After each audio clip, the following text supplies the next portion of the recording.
안녕하십니까. 한국해양수산연수원의 진호현 교수라고 합니다. 2020 한국 선박관리 포럼에 초대해 주셔서 감사하고요. 또 이렇게 발제하는 영광을 주셔서 감사합니다. 제가 오늘 발표할 내용은 뉴노멀 시대와 한국 선박관리 산업의 미래라는 주제로 발표를 해 드리겠습니다. 선박관리 산업이라고 한다면 여러 가지 그 요소들이 융복합적으로 어우러져 있는데 제가 오늘 말씀드릴 내용은 그 중에서도 인적 요소, 사람과 관련된 내용을 주로 중심으로 말씀을 드리도록 하겠습니다. 목차부터 보시겠습니다. 제 1장에서는 우리 그 뉴노멀 시대, 특히 또 이 코비드-19 상황과 더불어 선언의 가치가 재인식되고 있습니다. 가치에 대한 중요성과 필요성, 이 부분에 대해서 다시 한번 우리가 인식할 필요가 있기 때문에 그 부분에 대해서 언급을 해드릴 거고요.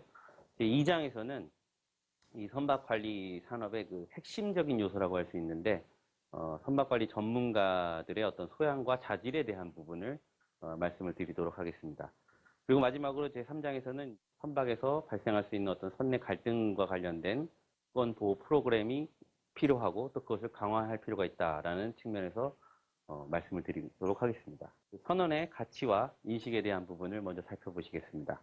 표를 보시면은 이 표는 빔코에서 맨파워라고 하는 레포트를 이제 참조를 했는데요. 2015년 기준으로 전 세계의 그 오피서, 그러니까 사관들에 대한 숫자가 16,000명, 약 16,000명이 모자르다라는 데이터입니다.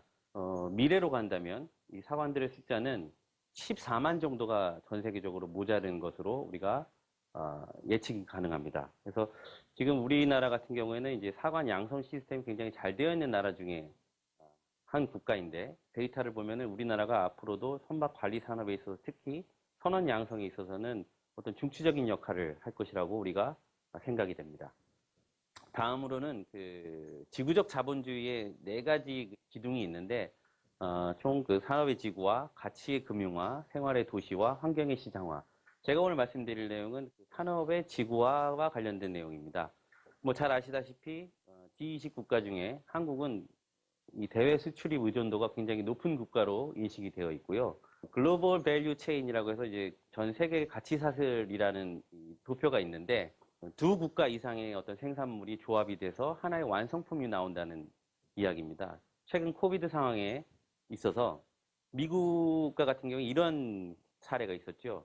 화장실에 떨어졌는데 이제 공장에 연락을 해보니까 생산이 중단이 되었다. 그러면 언제 생산이 되느냐? 그건 모른다. 왜 모르냐?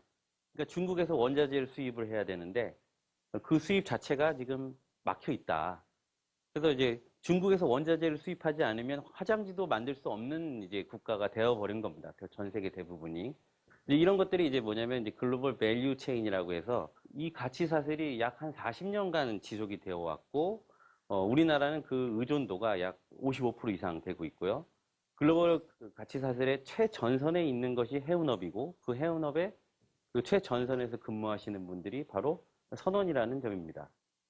전 세계 사람들은 코비드 상황에 맞닥뜨려서 어떤 생각을 하게 됐냐면 과연 우리가 평범한 사회를 살아가기 위해서는 무엇이 중요한가에 대해서 다시 생각하고 있는데 영국이나 미국은 트랜스포테이션에 종사하는 사람들에 대해서 키워커라든지 에센셜 인플로이라는 이제 명칭으로 또 그들을 또 보호해야 한다는 운동이 이렇게 활발하게 진행이 되고 있습니다. 우리나라도 역시 그러한 운동이 좀 필요할 것 같은데요. 코비드 영향에 있어서 이제 어떤 학자는 이렇게 말합니다. 코비드 상황은 어떤 금전적인 부분이나 시간적인 부분에서 이제 과거와 다르게 더 많은 비용과 시간을 투자해야 한다 이렇게 얘기하고 있고요. 그럼에도 불구하고 항만의 그 선원 교대 시스템은 이제 전 세계적으로 이제 우수하게 선원 교대가 진행되는 나라 중에 하나입니다. 최근에 그 빔코에서는 이제 홍콩 정부의 이런 그 규제 완화 조치에 대해서 발표를 했었고, 특히 이런 홍콩이나 싱가포르 같은 이런 국제적 항만들이 선원 교대라든지 이런 것들을 원활하게 하기 위해서 특별히 신경을 쓰고 있는 국가로 지금 알려져 있습니다. 또 이 선박 관리 산업에 이제 연계해서 본다면은 이런 기업들이 세계적인 유수 기업들이 이 싱가포르와 홍콩에 이런 항만을 이용하면서 선박 관리업을 또 하고 있다는 걸 알 수가 있습니다. 예, 제 2장 그 한국 선박 관리 전문가의 소양과 자질에 대해서 말씀을 드리겠습니다. 선박관리 산업은 그 선박관리 전문가가 거의 그 키 역할을 하고 있다고 해도 과언이 아닌데요. 우리나라의 그 선박관리 전문가들이 이러한 소양과 이러한 자질을 갖추었으면 좋겠다라는 생각으로 한번 제가 만들어 봤습니다. 이 표에 따르면은 그 선박관리 산업의 어떤 그 핵심 비즈니스 사항을 이제 쭉 열거를 해놨는데 그 중에 이 빨간색 표시한 이 부분 특히 우리나라의 선박관리 산업에 조금 부족하다고 생각하는 부분에 대해서 제가 좀 언급을 해 나왔습니다. 내용은 이제 주로 이제 파이낸셜과 관련된 거, 그 다음에 보야지 코스트 스트림을 측정하고 그것을 서비스하는 것, 그 다음에 이제 그 마케팅에 대한 부분, 광고에 대한 부분, 홍보에 대한 부분, 인슈런스 매니지먼트에 대한 부분이 저는 개인적으로 한국 선박관리 회사의 어떤 전문가들이 좀 더 자질을 키워야 할 어떤 소양이 아닌가 이렇게 생각을 하고 있습니다. 선주가 어떠한 무엇을 원하느냐를 이제 기본적으로 접근을 하는 게 좋을 것 같아요.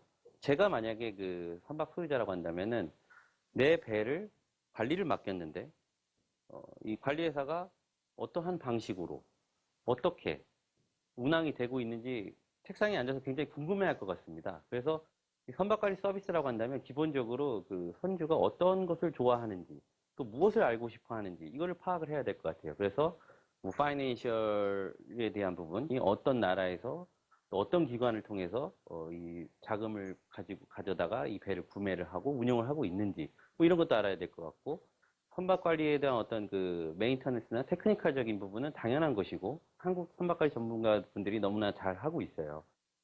그 이외에도 어떤 쉽 오퍼레이터가 지금 누구인지 이것을 이제 선박 소유자가 직접 운영하는 경우도 있지만 또 용선을 줘서 차터를 줘서 또 차터러가 별도로 있는 경우도 많지 않습니까?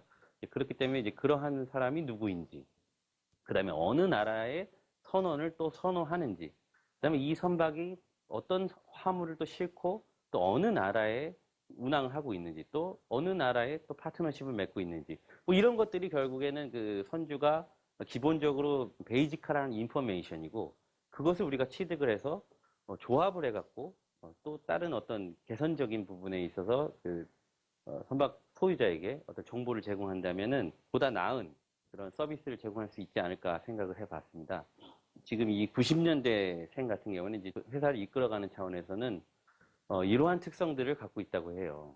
꼭 회사에 충성을 해야 하는지, 그다음에 일과 그 삶을 이렇게 밸런스를 맞추는 워라밸을 중시한다든지, 그다음에 형식이 어떤 빠져서 굉장히 낭비되는 시간을 이제 아깝다고 생각한다든지, 그다음에 회사가 자신에게 꿈을 이루어줄 수 없다라는 어떤 이런 특별한 가정들, 뭐 이런 것들이 결국 이 선박관리 산업을 이끌어갈 인재들이 갖고 있는 특성이라고 합니다.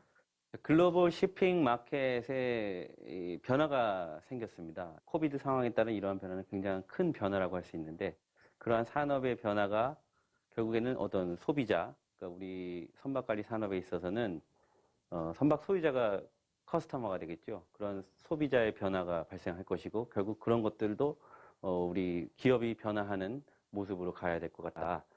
결국 그것에는 가장 큰 부분이 이제 다양성과 포용성이라고 저는 생각을 합니다. 그런 것들이 이루어져야 지속 가능한 선박 관리 산업으로 이끌어 나갈 수 있다고 생각이 되는데 여기서 말하는 다양성은 지금 이 젊은 세대들 그다음에 선원의 어떤 가치관의 변화 뭐 이런 것들에 대한 다양성을 인정하고 그들을 또 포용할 수 있는 그러한 시스템으로 회사를 운영해야겠다라는 것입니다. 한국의 특히 선박 관리 전문가의 그 특별한 어떤 자질이나 소양에 대해서는 저는 이런 그 생각을 해봤어요. 그 레오나르도 다빈치처럼 생각을 했으면 좋겠다라는 것인데, 그리고 레오나르도 다빈치 하면 뭐 천재가 되라는 말이 아니라 그 최근에 발견된 그 다빈치 노트에는 인체 해부학이라든지 기계공학, 수학, 기하학 여러 가지 각종 수천 점에 달하는 그림과 생각들이 담겨져 있습니다. 이러한 빅데이터를 조합하고 분석할 줄 알고 그것을 어떻게 다시 메타데이터로 이렇게 바꿔줄 수 있는 그러한 역량을 키워야 된다. 그리고 그것을 어떻게 나의 언어로, 근데 우리가 사용하는 언어로, 쉬핑 필드에서 사용하는 언어로 말할 줄 알아야 된다는 게 저의 생각입니다. 그것은 이제 한 단어로 말하면 통찰력이라고 할 수 있는데요. 인사이트. 우리가 이제 선박을 관리하면서 그 관리하는 과정에서 발생하는 아주 수많은 정보들이 있습니다. 선박 소유자로부터 얻는 정보들, 그 다음에 자신이 갖고 있는 해운 지식에 대한 정보들, 그 다음에 이제 해외에서 이제 넘쳐나는 그런 정보들. 전문가들은 어떻게 활용해야 하는가 이런 것들을 이제 고민해야 될 시기가 됐고요. 그러기 위해서는 당연히 그 언어의 습득이 필수다. 여기서 말하는 언어는 그 서로 상호 간의 커뮤니케이션을 하는 그 랭귀지에 따른 언어가 아니라 그들이 사용하는 용어를 쓸 줄 알아야 된다는 겁니다. 그 여기서 말하는 언어는 terms를 얘기하고요. 현재 그 한국 선박관리 산업협회에서 운영하는 그 선박관리 전문가 과정이 있는데 그 과정에는 현재 담겨져 있지 않은 내용들을 제가 조금 적어봤어요. 그래서 이러한 내용들에 대한 부분을 우리가 선박관리 전문가들이 이제 소양을 키우는데 좀 더 공부를 해야 되겠다라는 것이고, 우리 기업도 마찬가지입니다. 이러한 그 수많은 데이터들을 유닛화해서 선박관리 회사에 근무하고 있는 이런 전문가들이 집단적으로 창조를 할 수 있는 어떤 시스템이 마련이 돼야 된다. 그래서 자유롭게 그 시스템이 조합이 되고 구축이 돼서 이제 새로운 어떤 인포메이션으로 창조가 되는 그러한 과정이 필요하다. 이제 그거의 역할은 이제 회사의 역할입니다. 그래서 이제 그런 게 이제 하나 둘씩 그 레퍼런스가 쌓이다 보면은 결국 그것이 한국 선박관리 회사 그리고 내가 몸담고 있는 선박관리 회사의 브랜드 가치가 되는 겁니다. 그래서 이제 그런 식으로 데이터화, 시스테믹화, 아웃풋이 연동이 될 수 있는 시스템을 만들어주고 우리 한국 선박관리 전문가들은 이러한 커리큘럼들을 추가적으로 공부를 해서 소양을 키울 수 있도록 하는 자질을 갖추었으면 좋겠습니다. 한국 선박관리 전문가 양성 및 동향에 대해서 말씀을 드리겠습니다. 한국 선박관리 산업협회는 2012년부터 2019년도까지 약 1,400여 명의 선박관리 전문가를 양성했고요. 최근에는 단기 과정으로서 선박관리 전문가를 배출해서 또 해외 취업까지도 지금 준비를 하고 있습니다. 이에 추가하여 그 한국해양대학교는 선박관리 전문가 양성을 위한 대학원을 설립을 해서 2021년 1학기부터 보다 이 심도 있는 심화된 과정을 통해서 보다 전문화된 어떤 선박관리 서비스를 제공할 것을 기대하고 있습니다. 자, 마지막으로 이제 선내 갈등 관리를 위한 인권 보호 프로그램을 만들고 또 그것을 강화해야 되겠다라는 것이 마지막 내용입니다. 제가 이제 여러 가지 기술들을 해놨는데 그 중에서 이제 하나만 언급을 해서 본다면은 지금 이제 선언의 선내 갈등 부분이 이제 우리나라뿐만이 아니라 전 세계적으로 이런 선내 갈등이라든지 인권 침해라든지 이런 일들이 많이 발생을 하고 있어요. 이제 그러다 보니까 이제 국제노동기구와 같은 경우에는 선내 인권 침해 예방을 위한 그 따돌림 및 괴롭힘 방지를 위한 가이드라인 이런 것들이 만들어져 있는데 이것을 이제 이행하도록 되어 있는 사실 이거는 가이드라인 수준이다 보니까 전 세계적으로 이것을 강행적으로 이행하고 있지는 않습니다. 자, 그래서 이제 그 선언의 그 노동의 가치를 이제 중요성을 인식을 하고 그것을 어떻게 보호할 것인가에 대한 논의가 필요한데 알랭 시피오라고 하는 이제 프랑스 노동법 학자의 말을 제가 인용을 했어요. 노동의 가치를 어떻게 보호할 것인가 논의가 필요하다라는 것인데 그 부분은 이 알랭 시피오의 저서인 그 노동법 비판에서 이런 식으로 표현이 되고 있습니다. 법이라고 하는 것은 칼로 물을 자르듯이 이렇게 잘라줘야 된다.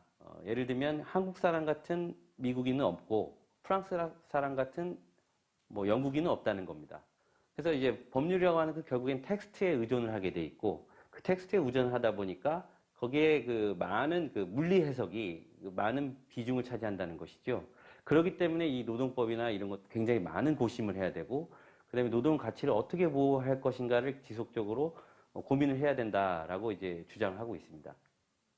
그러한 측면에서 이제 저도 선언의 노동 가치는 당연히 중요하고 그것을 어떻게 보호할 것인가에 대해서 고민을 많이 해봤는데요. 결국에는 이제 그 인권 교육 프로그램을 마련하고 그것을 이제 전 범위에 있어서 결국 그 문화적 혁명이 필요한 수준으로 저 산업계 전체의 인식 개선이 필요하다라고 저는 이렇게 인식을 하고 있습니다.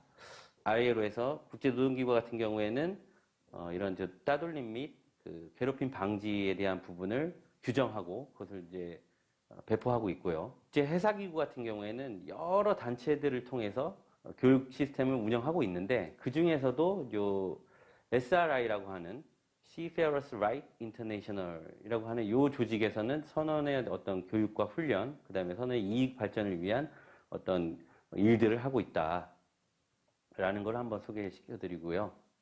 그 다음에 이제 미국 같은 경우에는 CSR이라고 해서 그 Center for Seafarers' Right 해갖고 어떤 교인단체 산하에 그 SCI라는 조직을 두고 선언에 대한 어떤 그 정보와 교육을 제공하고 있고, 또 변호사들이 이제 이 단체에 있다 보니까 어떤 법률 서비스라든지 법적 보호를 위한 어떤 그 모니터링 뭐 이런 것들을 시행하고 있다. 그 미국의 케이스인데요. SOCP라고 하는 조직이 있는데 Ship Operations Cooperation Program이라고 하는 조직을 통해서 교과서를 만들어서 이렇게 그 교수자라든지 학생들, 그다음에 선원들에게 이렇게 배포를 해서 그것을 또 지침화하는 지침서 역할을 하는 이런 또 일들을 하고 있었습니다.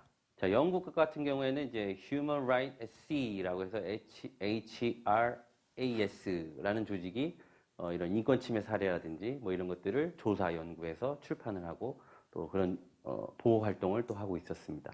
유럽 연합 차원에서는 또 유럽 연합 선주협회에서 또 이런 그 하라스먼트 앤 불링과 관련된 이런 그 가이드라인을 또 만들어서 제작을 해서 유럽 선주들에게 또 배포를 하고 또 훈련도 하고 교육도 하고 하는 사례를 우리가 볼 수 있었습니다. 다양한 그 선원 인권 감수성 향상을 위한 교육 프로그램을 그 개발해서 지금은 이런 그 교육 프로그램에 대해서 이런 그 선주단체들이 해운업단체가 이제 합심을 하여 지금 프로그램 개발을 하고 있고요. 이러한 프로그램 개발이 되면은 그 여러 국가들의 선원들과 어떤 조화로운 이런 선상 생활이 가능하기에 아무래도 안정적인 그 선박 관리 시스템을 또 그 시스템에 기여할 것으로 우리가 기대하고 있습니다. 이러한 그 선박 관리 분야는 선원뿐만이 아니라 선박 관리에 그 속해 있는 모든 집단에 걸쳐서 교육이 필요한데요. 뭐 예를 들면 지정교육기관의 학생이나 선원, 그 다음에 선사의 임직원들, 그 다음에 심지어는 그러한 그 인권 교육을 하는 교우 강사들에 이르기까지 전체 집단에 있어서 교육이 필요하고 또 교육 프로그램을 만들고 있고 또 그렇게 교육을 시행할 것입니다. 이러한 교육을 통해서 전반적인 그 한국의 선박 관리 산업에 특히 이 선원 인권 문제에 있어서는 보다 나은 서비스를 제공할 것을 약속하고 있습니다. 자, 이상으로 제 발표를 마치도록 하겠습니다. 감사합니다.